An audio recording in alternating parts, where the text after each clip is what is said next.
Christmas is right around the corner, and for many families, that means getting a Christmas tree. On this episode of Garden Time, we get some tips on keeping your cut tree fresh through the whole holiday season, and we also tell you how to take care of a living Christmas tree in your home. Garden Time is brought to you by Capital Subaru in Salem, Oregon. Capital Subaru knows the details matter to you, and that's why you chose a Subaru. And right now, during the 2023 Subaru Share the Love event, Subaru and Capital Subaru are donating a minimum of $300 to charity for every new Subaru purchased or leased, November 16th through January 2nd. Get a great vehicle and support a great cause this holiday season. It's all here at Capital Subaru, your place to expect the unexpected. Capital Subaru, your way, every day on the Parkway. Welcome to the Garden Time Podcast. We're based in the Pacific Northwest of the United States in a Zone 8 region. This zone deals with plants that can survive in 10 degrees Fahrenheit or warmer. I'm producer Jeff Gustin with your hosts Judy Elaruzo and Ryan Seeley. Welcome to the Garden Time Podcast. I'm Judy Elaruzo with Ryan Seeley, and we're at Frog Pond Farms in Wilsonville with Justin, and this is just a great place. It smells like Christmas here, so it's the beginning of Christmas tree season, so you are chock full with trees that would love a house, won't they? Yeah, we're looking forward to finding them all new homes here over the next couple of weeks. That is great, and so you have them for sale. They're already cut, which is great. Correct, yes. And so are there different kinds, different shapes or needle kind of differences? No, absolutely. So we have a variety of different types. We have Nobles, Nordmans, and Douglas trees. Those are our main varieties that we offer here.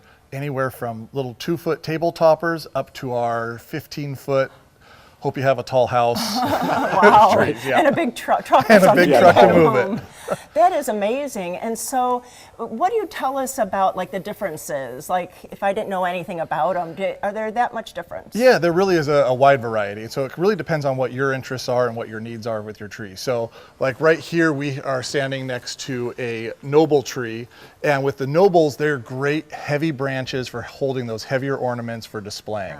Now, if you're looking for something with a lot of scent, you're really probably looking more for a Douglas or for a grand tree to give out that extra scent, but they just don't have this branch strength to hold those bigger ornaments that you like to display. And you know, some people have those, you know, those traditional ones that they've had in their family forever, and you just want them pride of place. So, yeah, I could see why a Noble would be great for that. Yeah, no, and absolutely. They have some different coloring and shape characteristics. Yeah, too, a little bit. They really do. You know, you're kind of like people. You have some that are very tall and narrow with more spacing on their branches, and then you have some that are the wider set trees where it's heavier branching within the tree so that they're much fuller looking. Right. And so it really comes down to what those individuals' preferences are on what style and type of tree that they're looking for. Because this Noble is a little fuller than, you know, you'll see some that have, you know, like a foot between branches, and that's more of a kind of an open space or natural Noble. But these have been kind of sheared or cultured a little bit. These have been cultured a little bit to help create the proper look of the Christmas tree too for most people's interests. And then you mentioned you had Doug firs, and those tend to be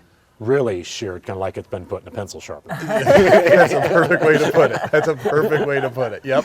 And those are the branches we call a bit feathery. So they're a lighter branch that you can't put a lot of weight on with an ornament, but they're sure going to give you a lot of scent out of those too. And some people don't have a big space, so maybe the Doug fir would be a better one for a smaller space? You know, it can go both ways with that, actually. Okay. Yeah, some of the Nobles could be pretty thin to fit into the corner of a smaller house or tighter quarters. Okay. Yeah. And then you mentioned, you know, Nordman fir was another one.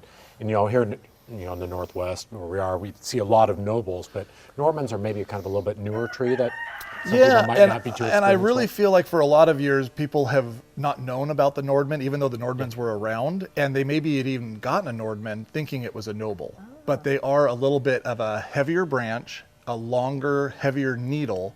And the great thing that's, for how I identify them in a quick difference, is the bottom of the Nordman needles are going to be more of a whitish color versus, and the top being the green. Whereas where the other trees, like the Noble, are going to be more consistent with that color of needle. And they're kind of a darker green. Too, I would call it. Yep. Very much so. That's kind of pretty. I mean, it's kind of nice, almost a two-tone effect if you're kind of opening presents at the base. Yep. Absolutely. So do you grow them here, or do you get them from other growers? Yeah, so we bring them in. We partner with a number of growers off-site. So we're able to bring them in here. We go out and we hand select the best trees out of the field. So that's the advantage. We've done the hard work for you already. We've brought the best trees we can find out in the field to bring in here. And then once they're here, they've already gone through a shaker. But when you pick out your tree, we'll give it a fresh shake to get rid of any of those extra needles. And the extra needles don't mean the tree is dying. It's kind of like your dog shedding. And it's just to help get some of those extra needles out of there. And then we'll give it a fresh bale, and then we'll give it a fresh cut before you leave. Oh. And that's a real key to make sure that you have a fresh cut to keep that tree nice and healthy in your house. Because it'll last longer through the season. You won't be taking that down the 1st of December and getting another tree. Yep, absolutely.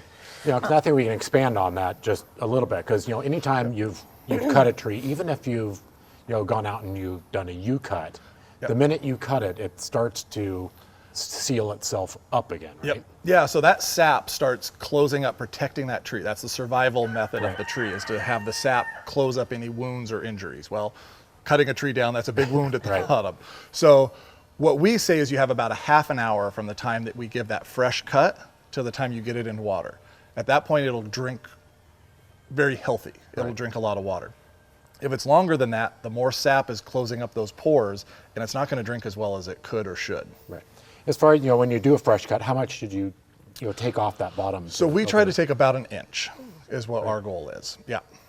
And that opens it up and allows the water to Allows start the water sucking, to get in sucking there. it up. Yep. And so a couple of tricks and trips with that. Warm water or hot water will help melt any of the sap that has started to create there. So it's recommended for hot water when you very first put it into your home. What other tips? Because you've been in this business a long time, and it's like some are new people, or just a reminder of what you could do to make it last longer. Yeah, absolutely. So it goes from when you're selecting the tree, whether it's a pre-cut tree or a live tree that you're cutting down out in the field. The best thing to do is get your hands on the branches and the needles and just rub your hand on it and feel, is it really coarse already? Are the needles breaking? Are they falling off as you're touching them? What's the color like? Are they good, healthy looking needles? So that's step one. The other thing, and this is where a lot of people get caught. Now I'm a little bit bigger guy. I can get away with it. I pick up the tree and give it some lift. Is it a really heavy tree? If it's a really heavy tree, chances are that means there's a lot of water in it already, meaning it's a healthier tree. If it's really light, for the size tree we're looking at, well, that means it's probably a pretty dry tree. Well, we've already started that process that it's not going to be as healthy. But we'll get people that get very excited. Oh, it's nice and light. I can carry this up the stairs, no problem. Oh, yeah. Well, there's a double-edged sword for that. Right. So that's true. that's where it really starts with it. And then again, getting it into water as soon as you can and not letting it run out. Because if that tree runs out of water in your house, you're not going to come back from that. And what about, like, our houses are probably a little warmer this time of year. So what about, like, the fireplace or heat vents? What about that? Yeah, so big problems. It's live, right? As the tree's coming from a nice brisk 30, 40, maybe 50 degrees, and then goes into your house and you have it at a nice warm 72, the heat vent's blowing hot air on your tree, you're right next to the fire, it's really going to dry that tree out in a hurry. So it really is, as nice as it is to have visually next to a fireplace, we really recommend staying away from that and making sure those vents are covered up where they're not blowing hot air onto the tree. It's kind of like me in the spring. You take me to Mexico or Hawaii, somewhere tropical, it is not a pretty sight. I dry out pretty dang quick on that one. That's true. That is true. So people that come out, they think of, okay, a cut tree, it's already cut. Here it is. It's the middle to the end of November. Is this thing going to last? I'm concerned about going somewhere that already has a tree that's cut and making it last. Very valid question, concern. The fact of the matter is, if we have one of our trees that we cut down here in the field, we can lay it out in the field until April or May, and it's still going to be in great condition because it's outdoors in the elements. It's really the transition from going into this climate into that warm house that's kind of a shock to the system, and that's why that water intake is so important and staying on top of it. And it's real easy to miss that and run out of water. You've got to check it constantly. So regardless if you've gone U-cutting or come out to a lot like this to pick up your tree, it all comes down to making sure it gets that fresh cut before it goes into water and never letting it dry. Never letting it run out, that's right. Yeah, and I remember having one, and it was the first 24 hours that I couldn't believe how fast it drank it up. Yep. So I've always remembered that. So I think once you forget that, it's like you never forget it again. And it is. That's a great point. It's that initial introduction into the house. It's going to drink the most that it's going to drink. So you really got to stay on top of it. You might have given it a gallon when you put it in, and the next morning it could be dry if you haven't checked it. So make sure you're staying on top of that. That is true. And then there's people that sometimes have concerns about, and you just went out in the woods and you cut down the forest to bring us these Christmas trees. Yeah. But that's not quite that. These regenerate pretty quickly. They're a renewable resource right here in Oregon, and that's the great thing. You're shopping local. You're supporting farmers, growers, workers that are working in the fields. This is all taking place right here in our state, and so there's that real advantage of going that route over the other alternative route, which I will not say the big tree. Yeah. Because these are grown. It's a crop. It's Yep. an agricultural crop, just like we hear chickens are out on a farm. You Yep. know, it's a crop that a farmer has grown for this purpose. Yeah, and it gets replanted when it's harvested. replanted, and that's the whole purpose of these trees going in the ground at the volume that they're going Right. in. There's more trees being planted for this purpose, and they serve their purpose up until their time Right. to And bring then joy there's to a our purpose families. for this tree after Christmas. There is great bonfires at the very end of the season. or you can recycle it. There's a lot of, Right, I know my neighborhood does curbside recycling, or it can Yep. go to the, be chipped up and turned back into mulch. So Yes, they right. use the Absolutely. whole process of having that. Yep. And so we keep hearing these chickens, and I heard something else behind me. So when you come and get a tree, there's not just the idea of coming. I mean, it's so much fun to pick out a tree, Yeah. but there's other things for families to do here too. Yeah, so we try to make it a whole experience for the whole family. So we've got a large gift shop, we've got our coffee cart here with donuts, we've got a number of animals. So we've got our little animals like the chickens, the duck, the geese, and then they start getting bigger. Oh. They go up to, we've got baby pigs here, we've got baby goats, baby llamas with all their parents here, all the way up to our largest animal, which are Dude and Jerry. Dude and Jerry are two dromedary camels that call No. Frog Pond Farm home, and they are a ton of fun. Oh my gosh. Yeah. I don't think I've ever seen a camel outside than a zoo, and in pictures. Yep. That's so cool. Yeah, you can feed the animals here when you come, and both Jerry and Dude are master at stealing your cup of feed right out of your hand. So it's a lot of fun for the family and brings them a lot of joy while they're doing it. I see a lot of great photos. It Great sounds photo great. op. Yep. And you're more, Frog Pond is more than just a Christmas tree lot. So you're doing things throughout the year. Yeah, so we're almost all year round. We take December through April off for the public, but then from May on we have our farm walkabouts, and so we've got between 60 and 80 animals here at our farm at any given time. People get to come out and enjoy the animals, feed them, walk around at self-guided tours, and we've got a number of games and activities, outdoor activities, to get these kids out there running around, Right. playing, having a good time. And then we transition to our pumpkin patch season, which is a lot of fun. We pull out all the stops for all of our fun activities, and lots of really good food comes here too at that time. I love that. Oh, that is so great. yeah, we have a lot of fun with those. Yeah. And for people that are interested in coming out and visiting you, when do you open? What are Yeah, so how for do you our find it? Christmas tree season, during the week we're open from 10 a.m. to 5 p.m. Weekends we're open from 9 a.m. to 5 p.m. And then you can go to our website at thefrogpondfarm.com or on our social media, both Instagram and Facebook. And we're always updating what hours are happening, what activities are taking place. We get lots of very special visitors here, displaying animals to magic shows. So we get a good variety of stuff to keep young and old, Right. not looking at you to say that, entertained while they're here at the And farm. it's always changing, so it's fun to come back is fun. and see different things. We I try know to keep it fresh every couple of weeks. Something new and exciting is taking place Right. here at the farm. And like you said, you have other activities that are coming in Yeah, throughout yeah, the year. and great for the whole family. Right. And it's Truly. great too. You have these structures here, so even if the Yeah. weather turns a little bad, you're under cover here, which is Yep. wonderful. That's so thoughtful. Well, I tell you what, in Oregon, it's doing one of two things. It's either pouring down rain or it's scorching hottest. Yep. So we got you covered with either shade or protection from the rain. Oh, that is great. So Justin, thank you so much for all the information and on our cut trees. We'll make sure we come out to the farm. We're going to take a quick break and get a word from our sponsors. And when we come back, we'll be talking living Christmas trees.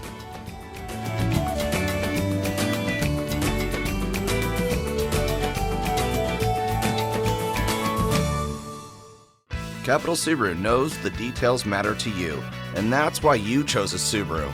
And right now, during the 2023 Subaru Share the Love event, Subaru and Capital Subaru are donating a minimum of $300 to charity for every new Subaru purchased or leased, November 16th through January 2nd. Get a great vehicle and support a great cause this holiday season. It's all here at Capital Subaru, your place to expect the unexpected. Capital Subaru, your way, every day on the Parkway. Hi, I'm Sarah with Portland Nursery, where our passion for plants has kept us rooted in this incredible community. A lot has changed since we first opened our doors, but through it all, we've remained family-owned and operated, dedicated to providing our neighbors the largest selection of the highest quality plants Portland has to offer. With hundreds of new plants arriving each week, you're guaranteed to find something exciting and unique. Portland Nursery, a passion for plants, at 50th and Stark, 90th and Division.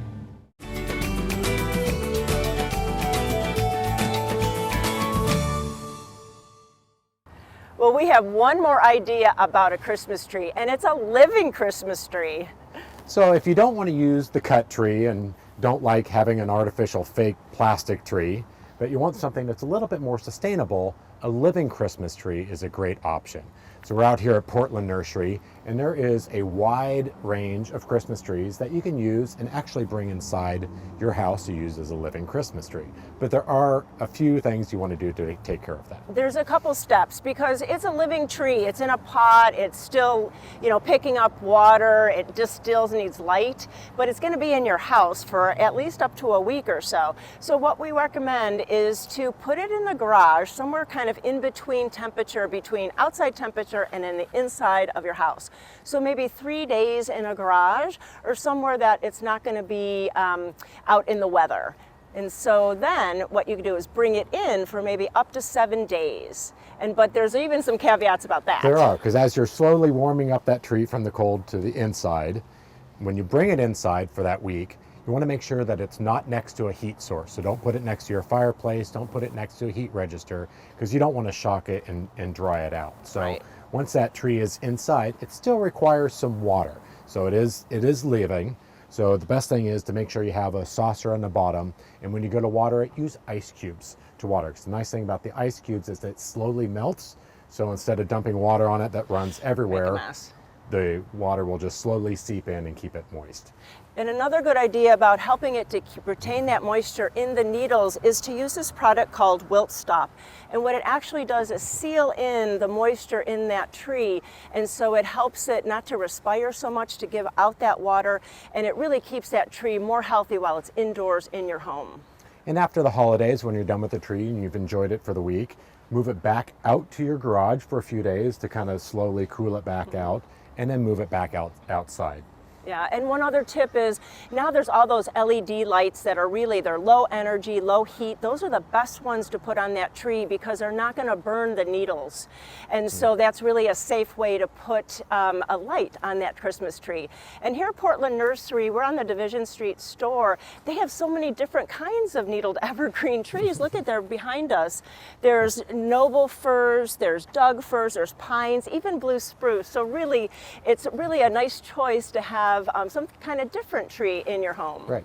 And as when you're going to pick out your tree, you kind of want to think, long term what you want to do with that tree. Some of the trees, if you're doing like a dwarf conifer, like some of the dwarf Alberta spruces or some of the dwarfs, can live in that container for many, many years because they are a slow grower.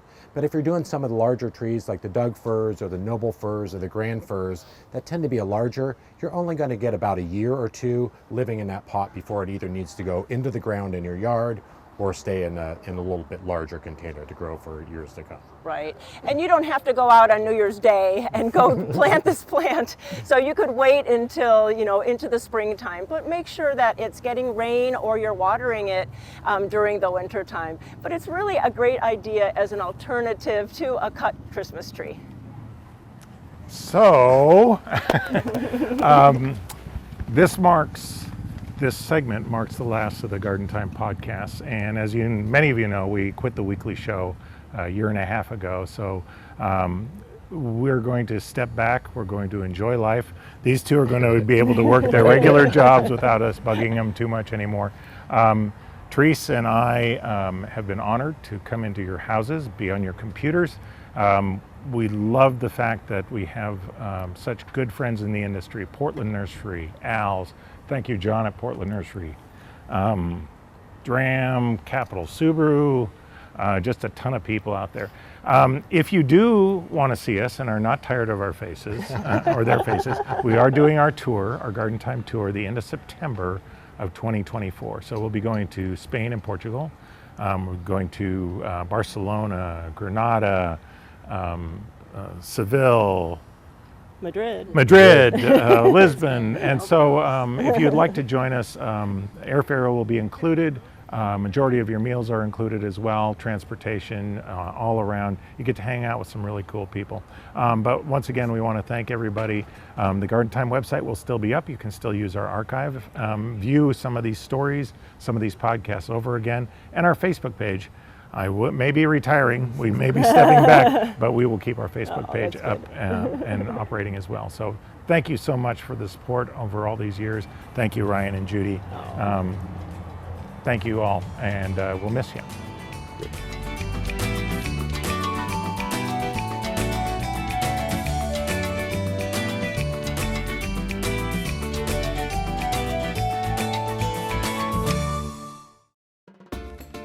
Garden Time is on the road again.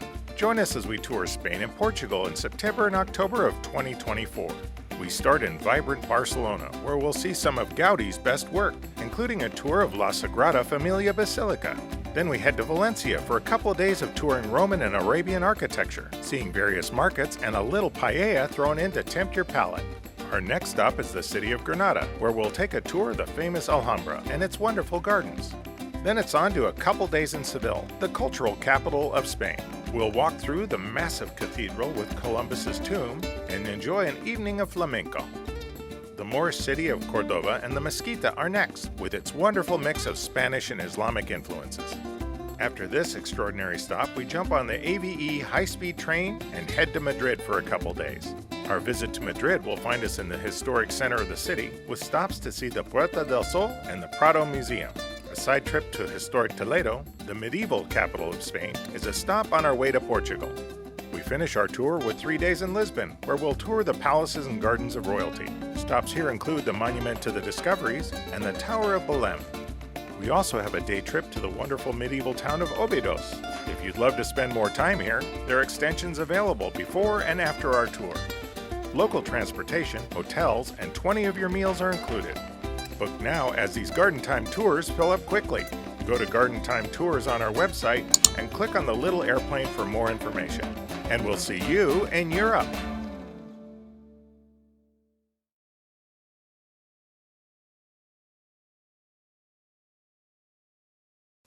For 75 years, Al's Garden and Home has been a favorite destination of local gardeners. Starting in a small roadside fruit stand off of 99E in Woodburn by Al Biggie, Al's has grown to 4 retail locations in the Portland metro area that also includes a huge growing operation near Hubbard. To ensure that you get the highest quality, Al's grows over 80% of the plants they sell. This 4th generation family-owned business is now one of the most recognized garden centers in the country. Stop by one of our 4 locations to learn why Al's is the first stop for Northwest gardeners. Capital Subaru knows the details matter to you, and that's why you chose a Subaru.